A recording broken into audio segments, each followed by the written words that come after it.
that it's an opportunity to kick around some ideas that we might not have covered so far, and to pull together threads from the things we have. I've got an excellent panel of 5 people. I'll introduce them now and then call them up one by one. Silviya Barrett is Director of Policy and Research at the Campaign for Better Transport, and she's taken the lead there on the local government, local transport side of things, and I believe has done some work on the capacity that exists for improving local transport plans. And so hopefully you'll tell us a little bit about what you know about the situation on the ground, Silviya. Then Kris, who you may have heard earlier from Social Research Associates, who always digs around in interesting information and surveys and understanding the realities of life, and probably introduced us to another bit of information in that regard and how that would help local authorities in shaping their LTPs. Jonathan Bray, Director Urban Transport Group, he's well informed on the subject through his members who are all out there on the ground working in this field, and I'm sure there's some areas of important ideas that he'd like to bring. Then Rajinder Sharma, who I've met only recently for the first time, whose company is a tech innovator in the field of developing transport policy and plans. And I felt it was useful to have someone to join us about supporting the business of producing documents, testing ideas, presenting solutions. And so hopefully Rajinder will give us an idea of how we can work differently with the new available tech tools.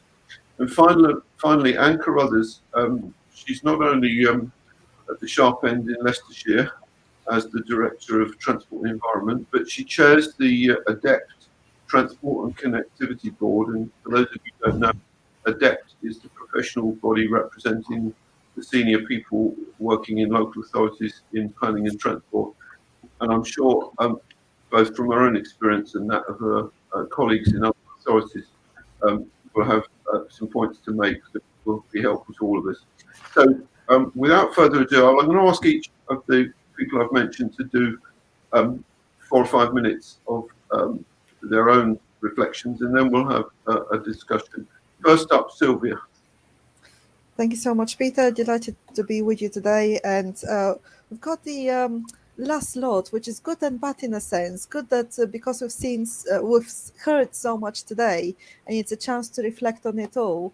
Bad because there's little that has not been covered already.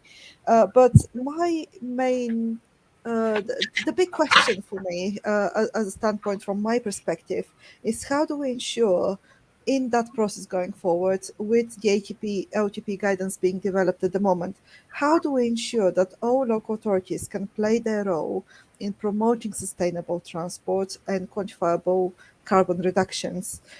We at Campaign for Better Transport, we cover the whole range of sustainable transport modes, from walking, cycling to public transport, shared mobility and electric vehicles. As we have heard today, we want all this to be integrated, working brilliantly together. But what is the role of all local authority to delivering this on the pathway to national decarbonisation? So the first question there is about what are the specific carbon reductions that are required from each local authority, from each region at the STB level as well? And would there be specific targets? How would they be disseminated? In other words, how do we translate the national carbon reduction pathway to the local level? So will there be specific requirements? At what level would they be set? Will it be regional? Will it be local? Then how do we determine what this carbon reduction then means for each transport mode? Will local authorities be told this is the modal shift that you need to achieve, this is the traffic reduction you need to achieve? Or will there be some scope for negotiation and working together on the regional level, for example? So these are all questions to be worked out, which I don't think we have got to at this stage, especially on the quantifiable carbon reduction question. Another point relating to that is that from what I heard so far, the work on developing this is very focused on infrastructure investment, whereas a lot of improvements that relate to behavior change and reducing carbon also relate to revenue issues. So, for example, bus networks. Or investing in reducing parking provision, recalibrating parking pricing. That doesn't, in a sense, require investments in heavy infrastructure. So how is that factored in what local authorities need to deliver? Secondly, it's about the overall level of ambition. As you mentioned, I have done some work for the Department on Transport, on local authority capacity and capability that was specifically focused on bus service improvements. So at the start, when the local national bus strategy was published, our report is yet to be published almost a year down the line, but we're hoping that it will be very shortly. So I can't talk about it in detail, but broadly, capacity has declined over time. Local authority skills have also declined. So it's also an issue with very different levels of team sizes, levels of ambition, political organization of each council. So there was a lot of issues in terms of how ambitious local authorities can be and should be. My question going forward is about how will the department support local authorities to move in a very coordinated way towards an ambitious local transport plan. What we heard with the bus service improvement plans was that those authorities that did not receive funding were not ambitious enough. So my question is, will the department work more closely with local authorities to go through different iterations of the local transport plan in the context of funding uncertainty, to then determine what the policies and what the specific schemes and investment priorities need to look like in order to achieve the decarbonization pathway that I mentioned earlier.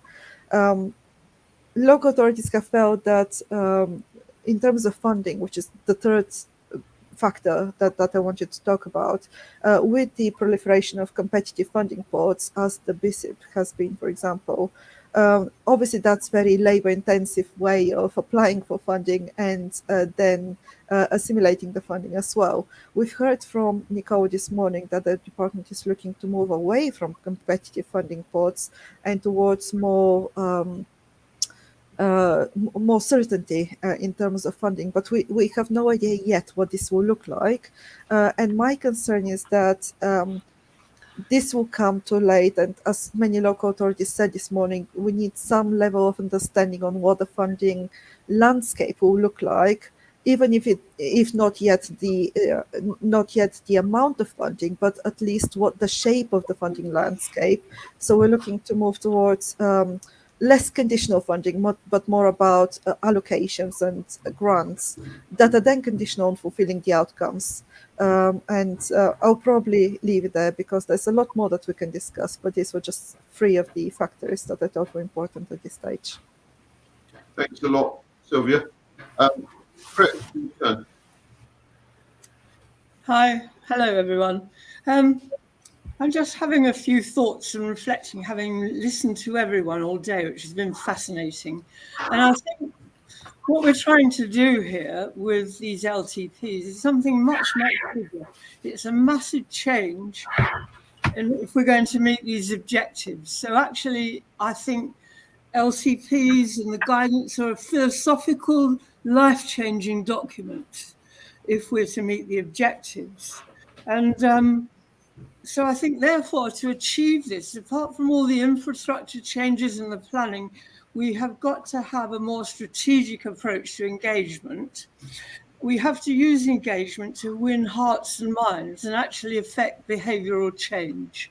It's not like, where do we put the road here or there? It's a fundamental change. And rather pompously, I'm just going to flag up this book, Why Travel, which the ITC have recently published, which is actually looking and answering that question from the point of view of understanding our need to move and how it shapes our lives. And the chapters are written by many of the people I think attending this conference, like Glenn Lyons and so on, and by psychologists, anthropologists, to understand what's behind this change we're trying to effect. And I think to do this, we need new approaches to engagement. And I've been recently taking a tip from the retail trade. Some of the best marketing and market research that's going on with some of our most successful companies is looking at new techniques borrowed from anthropology, ethnography, social psychology, taking deep dives into motivation in order to present those practical changes we want. So I think my final thought really is that when the DfT publish their guidance, I would really like them to add to it practical toolkits to help people, which we agreed earlier in the conference is needed. Many of us are great transport technicians, but we're not psychologists. We don't understand the power of the social sciences to affect behavioural change. And so I would really like to see them do that. And they've done a lot of work already. I mean, they've done work on looking at the transport needs of minority ethnic groups. National Highways have published a management tool about designing engagement, and the Heathrow Community Engagement Board have done similar things. So a lot of the products are there need to be put together. So that's my final urge to the DfT, really, and I'd be interested to see what they reply to that request. Thank you. Thanks, Kris. I'll just add my own book plug here. I don't know whether you are aware, but there is a behavioural change team in the DfT. I don't think they've been applied to working on LTPs, but they have on other areas. And one of the team published a book very similar in thinking to your Why Travel, which is trying to get the grip on the underlying areas of human need that we're all trying to grapple with here. And it's not about, roads or buses. It's about the overall use of mobility in life and what elements of it can be changed. And it's not a science that has been on the curriculum for transport people very much up to now. And hopefully it will be a bit more on the agenda as we enter this new era. Jonathan, your views, please, on what we might be grappling with as we go forward. Thanks, Peter. And just to reiterate, I'm a big fan of the revival of LTPs, long overdue, and it's exciting that they're coming back. So hopefully, having said that, I can now outline a few modest concerns. I think the first of which is a bit concerned about the siloing of environment and economy in separate silos. This seems to me to be somewhat old school thinking. It used to be there was the economy that was the most important thing, then environment could be a drag on that, but we need to do something about it. But now we're in an era where the environment is the economy, in that we're moving to an era where sustainable industries are the future. So I am concerned about that siloing. It just seems old school to me and not in line really with a lot of other government documents that have now put the economy and the environment together, and rightly so. So, and I think the danger of having these silos, it means that if you've got a scheme that doesn't really tick one box, it might tick another. And with the challenges around quantifiable carbon reduction that Silviya outlines, and there are so many levers that are not included in the LTPs, it allows a lot of potential wriggle room for those places where perhaps there's a list of pet schemes already and it's a matter of how you can make them fit the process, rather than something that should be led by that overall decarbonisation imperative. So that does concern me, and it just feels like a bit of wriggle room is being left there. The second thing is I would caution against aligning too closely the LTP against whatever exact priorities and buzzwords there are of government today, because these can change rather quickly. So it wasn't long ago when we were all talking about the big society and austerity and growth, and now no one ever knew the phrase levelling up. And in this country, at least, national government is about a quest for novelty and change. And although some fundamentals remain the same around basically society, environment, and economy, the danger is if everything is tied too minutely to whatever today's governmental priorities and buzzwords are, that it kind of loses some saliency in the future, because inevitably some of this will change over time. But perhaps a lesser concern than the first concern. I think the third thing to say is that it does feel like we are bringing a bit more order and consolidation around capital funding streams, which is welcome. I mean, obviously there is still competition funding and what have you, and modal funding, but we've certainly seen some welcome consolidation and some attempts by the DfT to bring a more long-term and strategic approach to capital funding, which is very welcome. And the LTP clearly fits into that, does potentially extend that as it becomes a bidding document for the next spending round and so on. So that's great. I think revenue funding, particularly for public transport, is a bit of a mess, however. And perhaps as we start to sort out some of the issues around capital funding, which are being done, perhaps revenue funding is the next frontier. And I think underpinning that is, realistically, without a bigger long-term revenue settlement for public transport, there's only so far you'll be able to go with it. And you can see that we're an outlier. We're a high fare, low revenue support model for public transport, where other countries are high revenue support, low fare model. And as we know now, with cost of living crisis, we need to be, fares are coming in the spotlight. So, and to do something significant over a long term around fares, you need that long term revenue settlement. So it's not strictly an LTP topic, but I think it shows we can achieve change on the capital side, and we need now to look towards what we can do on that long term revenue side in support of public transport and indeed other measures, which will also allow LTAs to be able to not have to keep going to national helplines and national help initiatives, but build up that core capacity again that they need over the longer term. Thank you. Now, Rajinder, you're coming to this in a slightly different way, which I welcome. You work for local authorities to try and assist them in the processing of their local transport plan development. Do you see technology and new digital tools making a difference? Yes, good afternoon to everyone.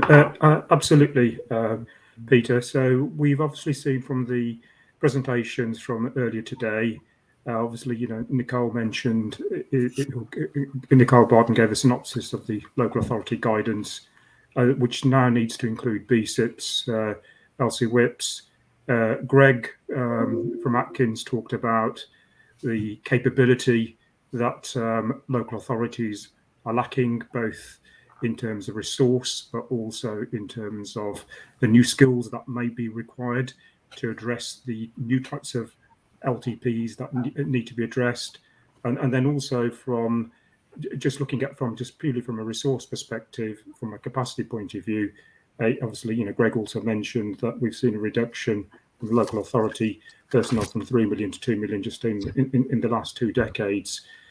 So definitely, I think there's a role for technology. For those who are unfamiliar with my company, Podaris is a technology company. We were formed about 6 years ago. We spent about 4.5 years building a web-based platform that facilitates early stage public transport planning. And we felt that there was a gap in the marketplace. A lot of the tools and technologies that have been developed in recent years were very focused around advanced transport planning when it becomes very engineering focused.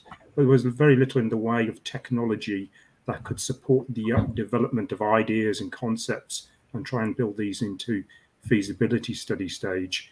And even if you look around now, I mean, early stage transport planning is still very much typified by manual processes, as drawings on maps and documents all over the place and too many conversations with too many stakeholders.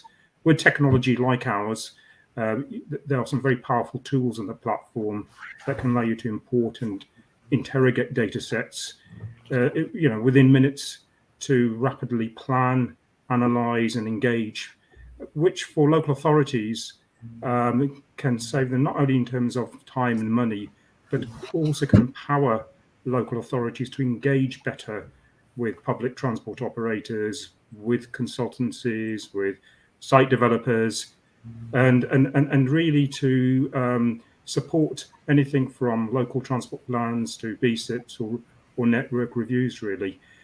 Just going a little bit further, really, obviously, Nicola Kane from TFGM talked about land use planning. And I think one of the big sort of stumbling blocks we've had with transport planning in recent years is the lack of coordination or perceived lack of coordination with other departments within the local authority, be they people in planning, land use planning, or housing, or regeneration. A platform like ours enables people from these different disciplines to be able to also utilize this technology, where transport planning does have an impact on what they are looking at, but also fundamentally to be able to work much closely with colleagues in transport planning. And then also we heard some presentations, the shift in culture, with decarbonisation being very much at the top of the agenda, and the need to incorporate active and sustainable transport modes. We saw that earlier this afternoon, and the local authorities were when there was a series of presentations from local authorities. We're coming up with new words such as placemaking, accessibility, 20-minute neighbourhoods. These represent fundamental shifts, cultural shifts. And again, I think technology can both help minimise financial and resource constraints, but can also assist in what Sue, I think, Flack mentioned, was coming up with very short, strategic, and easy to understand local transport plans going forward, which can incorporate also new technologies which will have an impact both in the urban and rural environments, and help us to understand, visualize, but also present better new technologies such as very light rail systems, autonomous transit systems, as well as your traditional bus and rail. Thank you. And finally, Anne, looking at this in the most multi-dimensional way, how do you see all pieces of jigsaw coming together, and what are the challenges for someone who's got the ultimate responsibility in a local authority to do the job? Good afternoon. Thank you, Peter. Yes, absolutely. Significant challenges I think we've got on our plate. Really illuminating hearing colleagues here. Unfortunately, I wasn't able to join for the rest of the day, so I hope I'm not repeating anything, but I will certainly be building on things that colleagues in the panel have said. Loads to say. I will try and be really disciplined. I've got 4 main points I want to make to you. First one, and I know you've been talking about it, and it's come up in this session here, funding. You can't ignore it. We want to do a really good job. We want to get on and deliver this agenda. We've got massive challenges out there. And since the last LTPs, and I absolutely agree, it's time we refresh them. It's been a long time, hasn't it? And the big thing that's come along that's new is the carbon. It wasn't in the previous iterations, was it? And it's a massive, massive challenge for us. So we've really got to, stand up to and do this. But we need the funding in order to do it. Government wants us to be ambitious. Remember BSIPs? Come on, be ambitious, guys. Actually, and that's likely to be a factor in how successful we are in securing funding going forward. We want to deliver ambitious plans. Of course we do for our areas, why wouldn't we? But we don't really have the funding to do it. Even in less financially challenged times, never mind the ones we're living through at the moment. I mean, let's just think, here's an example, cycling, for instance. Rural counties, my authority is a rural county. I'm seeing requests left, right and centre coming in. Can I have a off-road cycleway between our 2 villages? I'm a strong believer, all villages around the local market town in a 5-mile radius, we should be providing really high quality off-road facilities for them. In terms of the amount of money in the quantum, never looking at what we need to do within our market towns, etc., it's just not feasible to fund that. We just don't have that kind of quantum of funding to do a good job across the board that really makes it an attractive option for people to do. So a real challenge. We've Jonathan was mentioning public transport. Again, in the rural context there, more and more it's moving towards demand responsive transport. And my challenge is how do we then change what people perceive to be the traditional public transport model of a large bus running around with not very many people on it, to really make use and optimize a demand responsive service. Given that we know the challenges of demand responsive, chances are you're not going to be able to commute daily to work, using that. It's going to be for your most specialist essential needs trips there. So a real challenge about how we manage to really give options and choices to people across rural areas. So funding's key to that. And that's never mind the things like EVs, EV infrastructure, the tech. We've just heard Rajinder talk about things that we could be doing and we genuinely want to do. How do we really realistically fund that at the pace that we need to in order to deliver decarbonisation? I think that's a major challenge for us in DfTs. Last thing on funding, we're doing all this on a declining asset. Every single authority up and down this country, highway authority, is struggling to maintain the condition of the road network out there. You know it, you move around on it. And it's not needed for cars, it's needed for every single mode of transport. Micromobility, scooters, buses, we know that, don't we? Freight, etc. Second point, demand management. We need to get people out of their cars. EVs are going to help with carbon, absolutely, but it's not going to help with congestion. It's not going to help with the health agenda. It's not going to deliver all of the outcomes we need to deliver with these new generation local transport plans. And the carrot just doesn't work, does it? We've been doing it for a long time. Shiny new bus lanes, bus priority, buses with transponders to whiz you through, or tech to whiz you through the traffic lights and give you priority, cycle facilities, the school travel plans. We've done lots of it over the last few decades, haven't we? I was thinking about this and thinking in prep for today's session, and actually I went back in my mind to probably 2 decades now, sitting in the Scottish office doing cycling strategy, developing a cycling strategy for Scotland. And I think this was 2002, and I can remember putting in a target. We were going to get 6% mode shift cycling by 2012. Well, I was looking up the stats on that. 2019, we'd reached the dizzy heights of 1.2% mode share. It just, asking people nicely to do it, just isn't enough. We need some demand management there. Now, you can say, actually, there are some policy levers, and there are, technically, you can do road pricing. Technically, we can do workplace parking levy. But my goodness, how hard they are to actually get in there on the ground. Look at Edinburgh. And again, I was working in Edinburgh when they were trying to do this. Incredibly difficult. And they had some serious politicians who were absolutely driving that agenda, and they still couldn't do it. Workplace parking levy, only one place in the country, Nottingham, not far up the road from me, has got that. Since it came in, when was it? 2000, in over a decade. Only that shows you how difficult these things are to put in. We need them to be easier and more straightforward. And I think we need really strong signals from government to help the local politicians make the decisions to seriously include demand management in these new local transport plans. Third point I want to say, and it has been mentioned again by colleagues on the panel, land use planning and that tie-up. In theory, it's there. In theory, we do coordinate. In theory, we do work together. Absolutely. But we're still not getting the right outcomes from it. We're still, new growth tends to support car-based trips. We're still not getting the right outputs. We need all that high-quality stuff. BRT, every other option baked in from day one. The funding model doesn't work for that. It comes along in the end. It comes along with the developer contributions come in 5 years down the line. How can we produce that infrastructure up front to make sure that the mode shift and the activity and people's behaviours are happening from day one, because it's so difficult to change it once it's established. So there's something there about the whole funding model around land use planning. Just a bit of an example, 2-tier authorities, one local plan coming up for us here in a county, the price tag for the infrastructure for that 150 million, there's 7 local planning authorities in my county, and that is the price tag for one. It's just unaffordable. We need to look at that seriously. Last point, because I know I'm taking up time, resources. I know you will have talked about resources, and I'm talking about people and skills, because it's a massive, not just in our sector, is it? It's across, it's uniform, isn't it? It's universal, that challenge. But I'm specifically talking about the resources to engage. I was at something recently, and really the impact of having community engagement resources, and it was about driving peer-to-peer community asset use for transport, basically Airbnb for your car.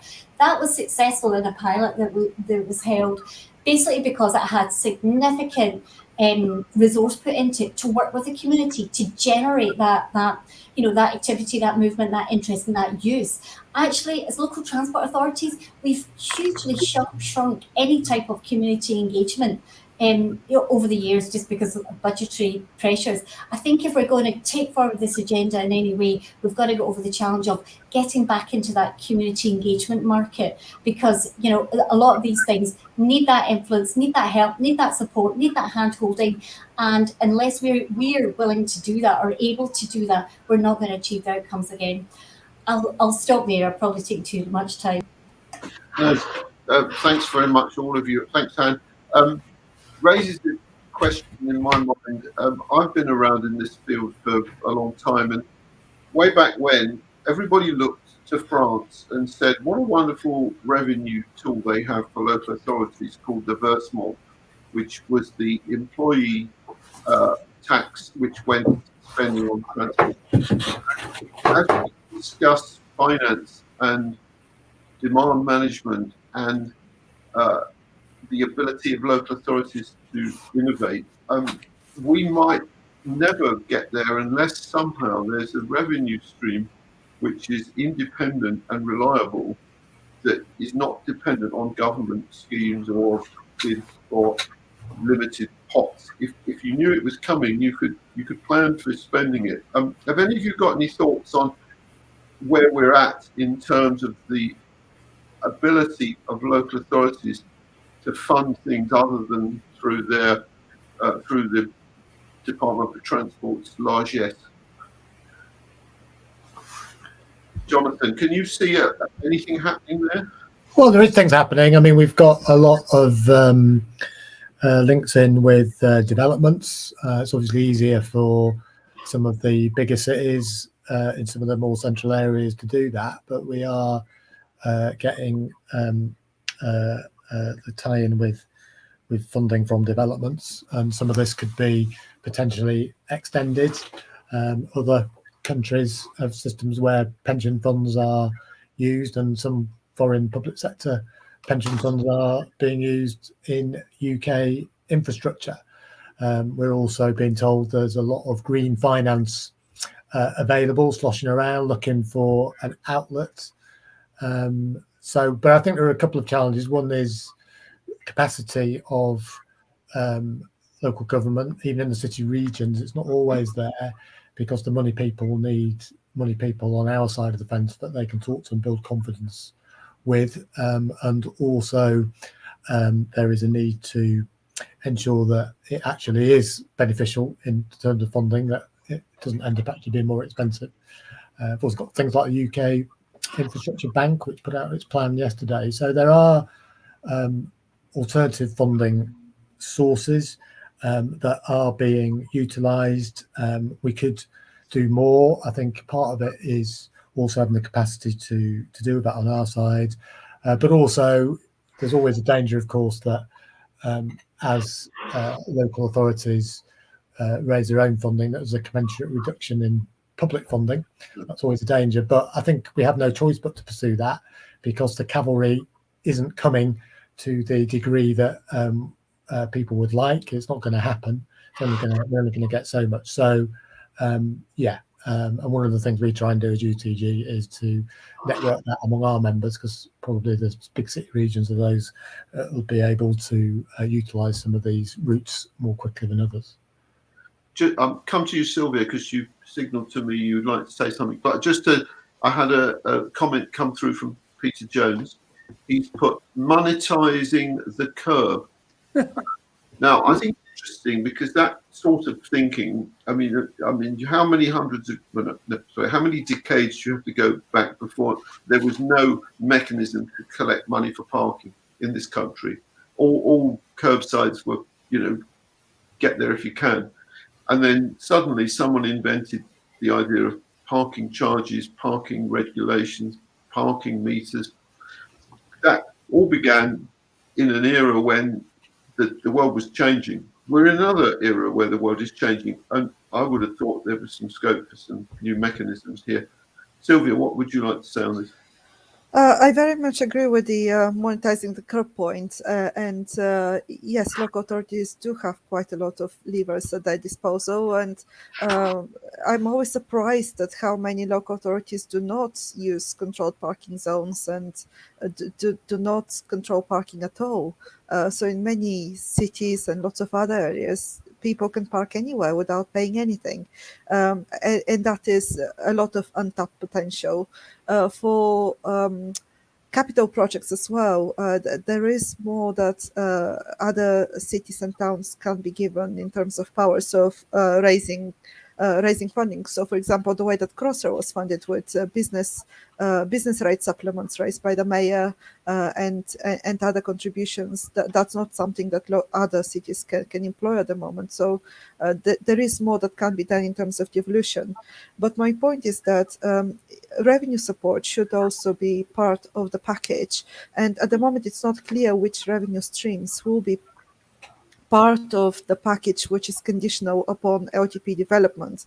And I think that that's a key question mark that needs to be unlocked. So on buses, for example, there's a lot that local authorities are able to use some of the block grant from the Department for Local Government that is available as a grant to local authorities, but that's not ring fenced. So much of that doesn't get spent on buses. Some don't spend anything, and I don't have the precise figure to hand, but lots of local authorities do not support any local bus services at all, in addition to commercial services. So lots more that can be done in that context. Another suggestion, with this new carbon measurement system, we could be able to say that a new development has got a very big carbon bill, which at the moment is not charged for because the infrastructure is not measured carefully enough to know what the carbon footprint is. Now, if there was a tax on that money could be deployed to carbon-friendly alternative schemes. For instance, encouraging active travel or public transport. We seem to not be very original and open-minded about how we're thinking about these problems. I use that example about parking charges coming in out of nowhere. In fact, income tax turned up a couple of centuries ago for the very same reason. Is it because our modern politics are so frightened of upsetting anybody that no one is prepared to put their name to anything radical like this in case people don't like it? But what if scenarios seem to be a valuable tool at the moment, and I hope we can see in LTPs a bit more experimentation as well as the older conventional solutions coming through all the time. Can you add anything? Any of you add anything on the point about the political landscape that this is all operating in? I mean, what is blocking us off in terms of doing the right thing? Anne, you put your hand up there. I do think definitely the political landscape is very difficult for us to take some of this forward. I think there's a couple of factors in that. There's the economic one, and that's a levelling up agenda, just at its most basic, the point that Silviya made about some areas don't charge for car parking.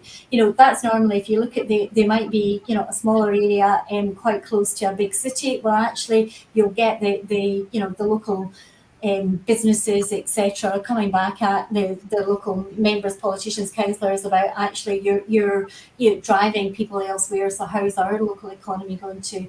There's a whole fear there about the economic impact. I mean, I think we all know as professionals. I mean, I can remember years ago seeing studies about actually, it's not people in their cars that actually spend money, is it? It's people out of their cars. And if you've got a good enough offer, people will come, isn't it? But equally, there's lots of, all that out of town free parking, etc. doesn't help on that. So there's the economic conundrum that, you can go around in circles. And then there's the overall political stance about, actually people won't like this, the ordinary voter won't. And that's a difficult one. And that's why I kind of said in my overview that really in terms of demand management, we need some strong signals from government. We need some things to help the local politician, give them the confidence to move beyond that, the initial feedback we get, the initial pushback, so that we can get beyond that. Because 9 times out of 10 we know, there's really successful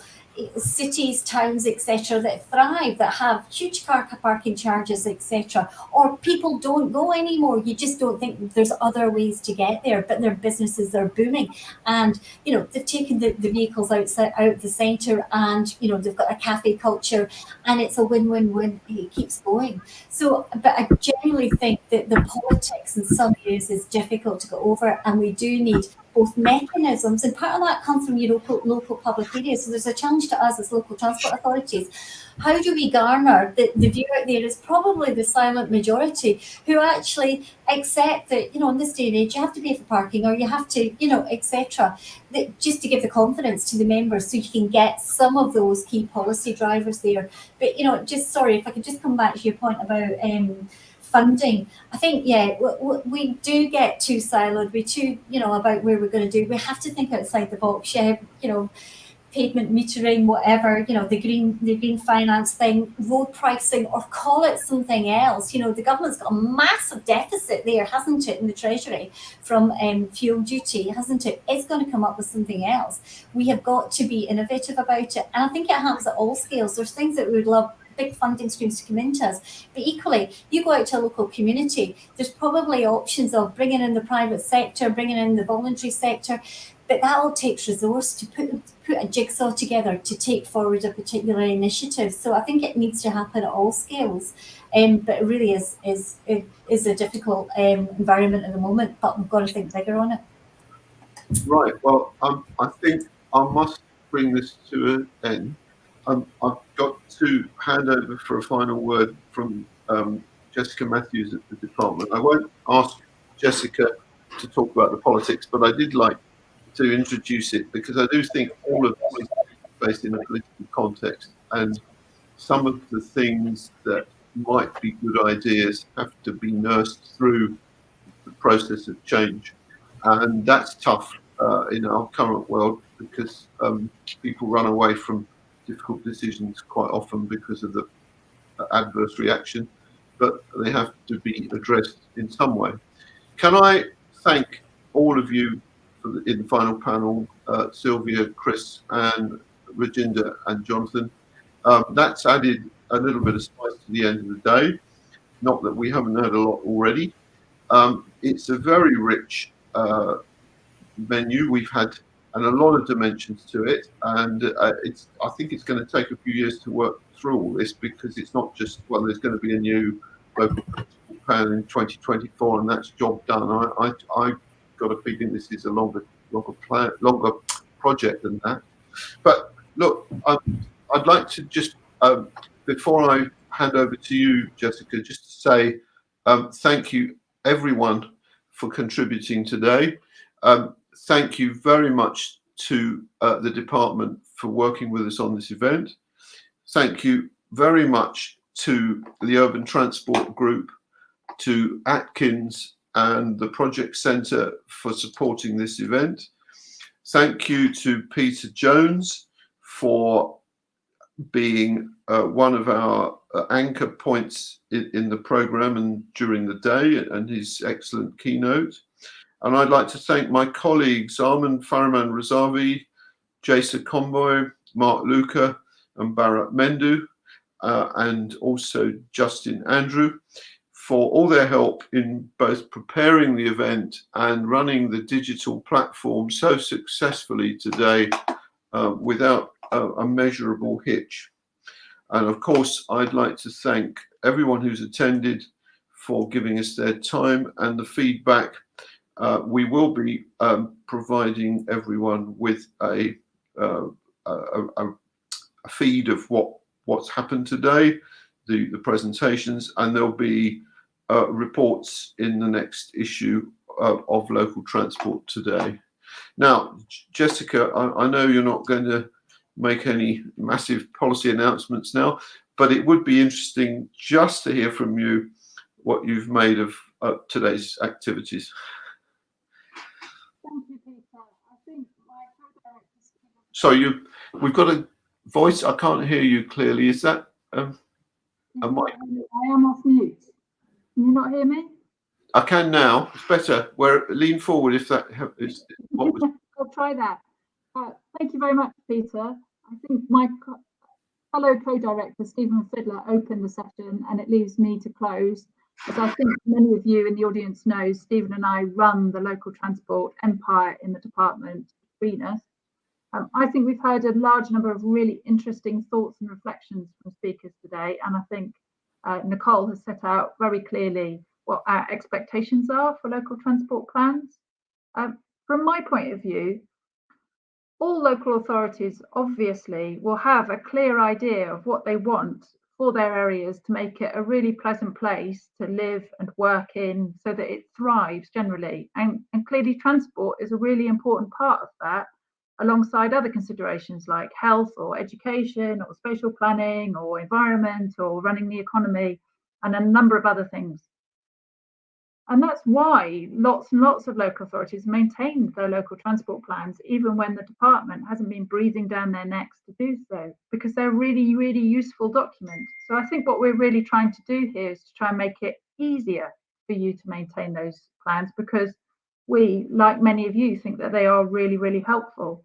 And I think some of the key reflections that I've taken away from today are, I think we've tried to set out what kind of thing we think will be in a local transport plan and how it will align with some major priorities like decarbonisation, levelling up and looking after transport users. And I recognise the language around those kind of priorities changes from time to time, as Jonathan alluded to in the last session. But really, we've been talking about the environment, we've been talking about the economy, and we've been talking about people for a long time. And that's really what those things are. I think we've also talked today about how to measure some of the impacts, particularly carbon. That I recognise that is new and will be quite demanding. And it will probably take us all collectively a bit of time to get that right. But we're going to need to measure that more accurately than we have been doing if we're really, really going to shift the dial and get towards net zero. I think too, a lot of people have reflected on the money. Of course, the money is important. We know that in the department. That's why we put a lot of effort into our relationship with Treasury. I see the local transport plans as providing a really good evidence base for us ahead of the next spending review. So we really understand and know what you want. I don't know when the next spending review is. I'm not sure anyone really knows when the next spending review is. But my best guess, this is not a government announcement, Peter, but my best guess is that it's going to be in summer 2024. That's when we in the department will be putting our evidence base together to try and persuade the Treasury to give us some hard-earned pennies. So we would like some evidence from you in spring 2024 in order to prepare for that. So that kind of sets some of the timescale around local transport plans. I've heard many of you talk about local transport plans providing a basis for fewer funding competitions. We really recognise that would be very desirable for local authorities. That's another reason why we'd really like local transport plans. But fundamentally, these will work for you, or work best if they really work for you, if they really reflect your area, if they really help you run and improve transport best in your areas.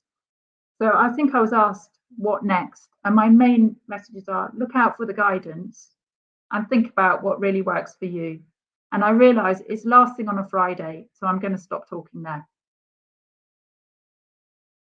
Thank you very much, Jessica. That was a little bit further than we were this morning, because the funding element which been a concern, and you have tackled it. Well done. Thank you for that.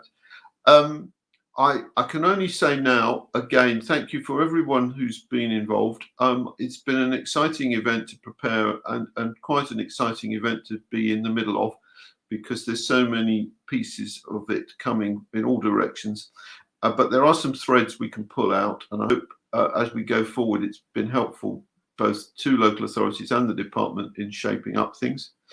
I'm sorry we weren't face to face, but I think we've achieved some things because we weren't face to face. So there's always a benefit to be taken from changing things, and not being in a room was sad, but being in a virtual room has been quite exciting as well.